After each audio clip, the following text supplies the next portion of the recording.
just like that, about how to, now that you've got all the data, how do you implement the program?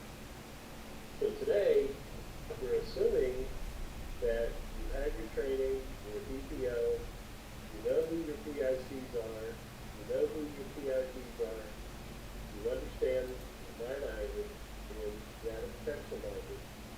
So we're going to give you a brief overview of how to implement this personal data protection program. As a disclaimer, we are not lawyers. We don't want to be lawyers. We don't pretend to be lawyers or play lawyers on TV. Nobody in the office is a lawyer. We're experienced, certified, and registered as data protection officers with international experience, including GDPR, the EPA, CCPA, etc., around the world. In the world of cybersecurity and data protection, there are no guarantees. We have proven processes and procedures for lessening impact on the potential breach or permanent potential breach. So by the way, a breach is when you lose control of your data. You have personally identified the data, PII, in your system, you lose control of that data. That is considered a breach. Now, we look forward to serving you in the near future, and if you have any questions, contact us at info@thedigital.com. Support that I'm talking about is at www.thedigital.com. We're going to post this video up on our website, thedigital.com. It's also YouTube. I appreciate any feedback that you can give us. This is being broadcast around the world, and it's all the same. It may be called something different. The idea is people give you their personal information, and you are supposed to use it for what you say you're going to use it for, as well as protect it, and destroy it when you're done with it. That's what we're going to talk about. How do you implement this program? Okay, so be prepared when you try to implement this program for a lot of frustration. Why is this taking so long to get this to a point when we can say it's implemented? There's so much paperwork, feedback loops. How do you get everyone on board? You get everyone on board by telling the boss, as we've talked about, the Pillar 1 training to get a DPO, get DPO training, it's the DPO and the boss that end up going to jail or paying huge fines. So once the boss is on board with data privacy, it's easy for everyone else too. And the reason you have so much paperwork and feedback loops is every single day you can make improvements. So be prepared. In big organizations, it could take a year or more to get this thing fully implemented. In a smaller organization, and it depends, you could be a small organization but have many outlets. And again, it could take a year or more. And everyone is going to get training. So don't be frustrated. It takes that long because you need to reach every person. Every person has to have documented training in the process and understand what PII is, and who do they go to, and they have certain rights, and how do they get those rights, and all of that. We're going to go through all of that. Okay, what we have learned, and we are around the world, we're an international organization, it's not all smoke and mirrors. It's not just putting this stuff in place and forgetting it. The Digital Defenders, we have a combined 100+ years of exploitation and experience in data protection. We've been around for a long time. We've searched the world over the last 8 years to find the most effective system that covers how to protect PII. What is PII? How does the chain of command work? All of everything you need to know about a data protection program. Now, the other side of the digital defenders is cybersecurity, and we teach how to physically protect the data. If you have any questions, just put them in the comments, submit them to info@thedigital-defenders, and we'll get back. Today, I'm in Pennsylvania in the U.S. The other part of this presentation is being broadcast from the Philippines in our Philippine office in SWAP. There are 5 pillars. Pillar number 1 is assigning a data protection officer. You went through that training. Pillar number 2 is conducting a privacy impact assessment, which is risk assessment, qualitative and quantitative risk assessment on every process that is identified by the PIC. We talked about producing a privacy manual. Each PIC has their own privacy manual. Each PIC does impact assessments on each process in the privacy manual. And then implementing the privacy program, which is, today is just an overview. How do you implement these processes and procedures? Breach management.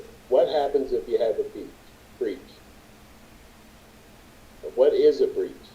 How do you know if the breach contains PII? Who do you report to? How do you fix it? We have an entire chapter on breach management, which I believe is a day-and-a-half training for PICs, PIPs, and DPOs.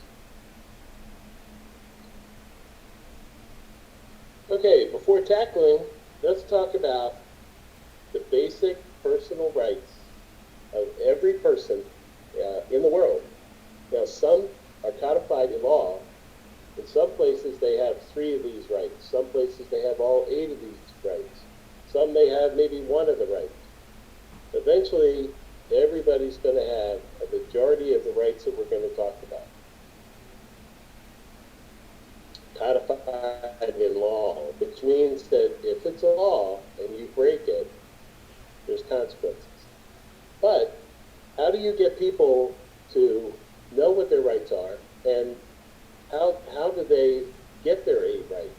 How do they institute or get you as a DPO to, or you as a PIC to help them with their rights? So you have, every person has a right to be informed.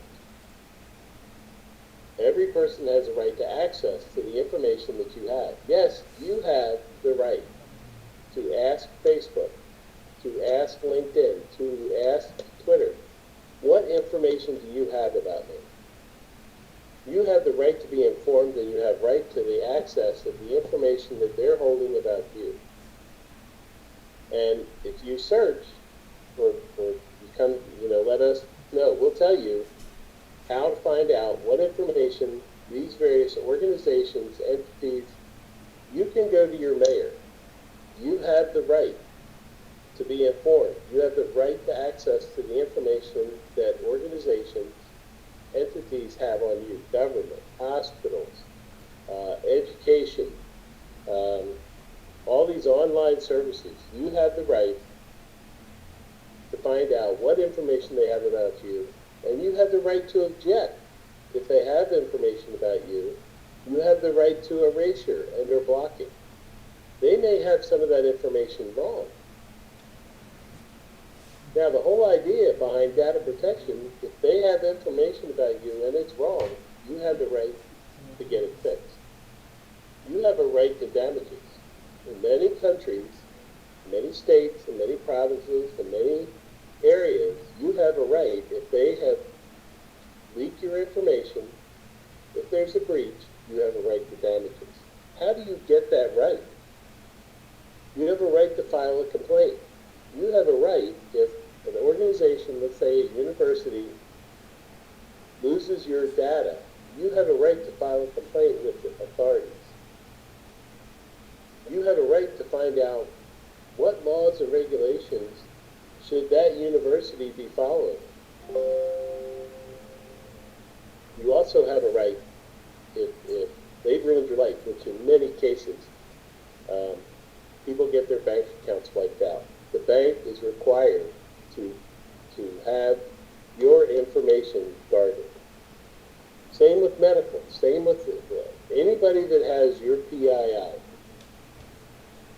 You have the right to rectify. You have the right, if the information is wrong that they have, that they've given to you, you have a right to get it fixed. You have a right to data portability. If they have an off-site storage, you have the right to know that. Where is my data? You have the right to get a copy of it in the format that is agreeable to both you and them.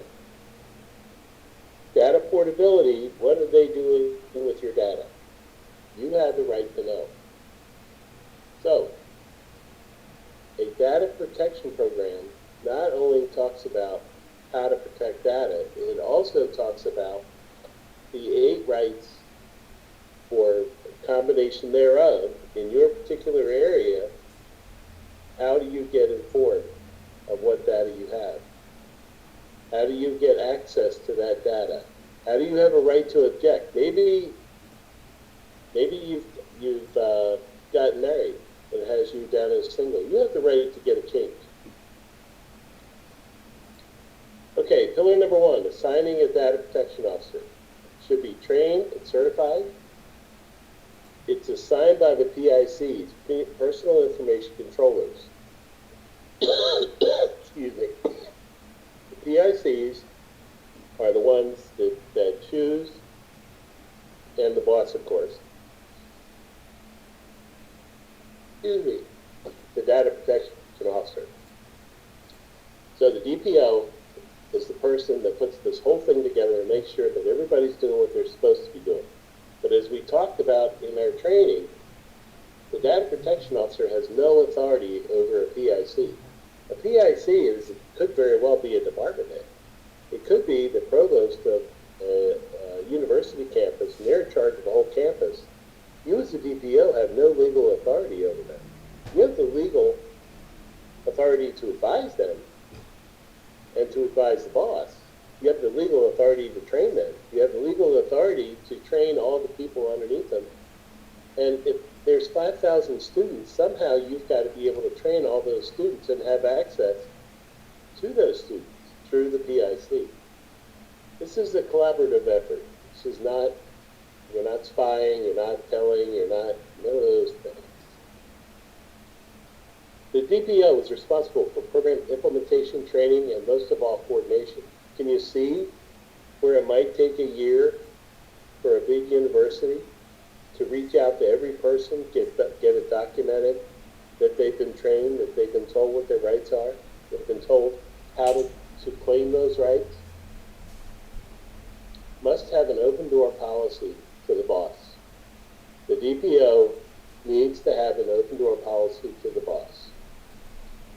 In many cases, it's the boss and the DPO that will pay the fine to go to jail. Per the law.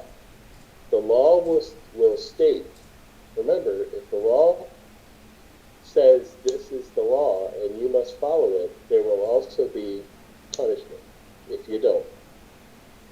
So the boss, knowing that they may have to pay a big fine, should, working with the DPO and the DPO working with PICs and the PIPs, should have a collaborative effort. Pillar number 2, we talked about a privacy impact assessment. We provided over 30 checklists to do a qualitative risk assessment of the systems and policies that you have in place that contain PII. We also went through a quantitative, how much would it cost you to protect this? How you can take data to the boss and say, look, if we do this, this is how much it costs. If we do this, this is why we're doing that, all of those things. The qualitative is going to have different colors. If it's in red, you have problems. If it's in white, you don't have problems. But you go through this checklist, you gather all this information, then you turn around and do a quantitative, and we teach you how to do all of that. And it's all needed to do a proper privacy impact assessment.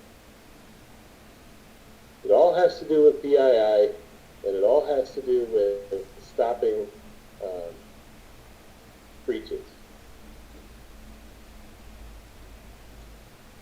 We talked about the qualitative method and the quantitative method.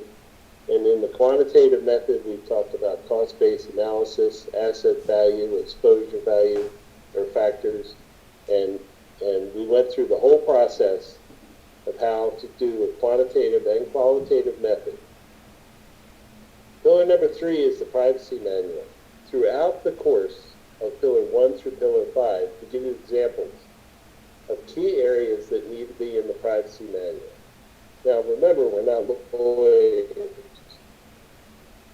These are all suggestions that we know that you're going to face, especially if you're a large organization, that you're going to face these areas, and you need to be able to address them in a privacy manual that's available to everybody under that PIC. If you're a PIC and you're a human rights HR manager, everybody you're responsible for should be able to come to you. You have a privacy manual. This is how we do business. This is how I protect your PII. Okay? Should be reviewed quarterly, especially for the first several years in place. Things are going to change. Your privacy manual needs to keep up with the change. It's the responsibility of the PIC to do the PIA and to do the privacy manual. They're responsible, now maybe not personally responsible for doing the actual PIA, but they're ultimately responsible, and the DPO and the boss. Pillar number 4, implementing the program. That's what we're talking about. You go and you get buy-in to the program. You get buy-in from all the entities. You get a buy-in to implement this program.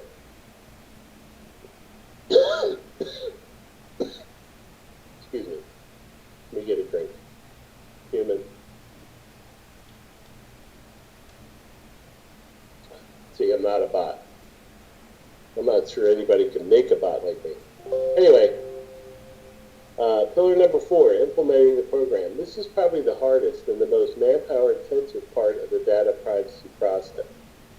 Each person needs to know who the DPO is, the DPO's responsibility, and we went through several suggestions, especially, let's say, in a university. As the students are entering, there should be a poster there, or this is a suggestion. A poster with the DPO's picture saying, "Hi, I'm your DPO. I can be reached at this number. Oh, these are your rights." The fact that that student has to come right past that, you fulfilled your obligation at that point for those people that come through that access point.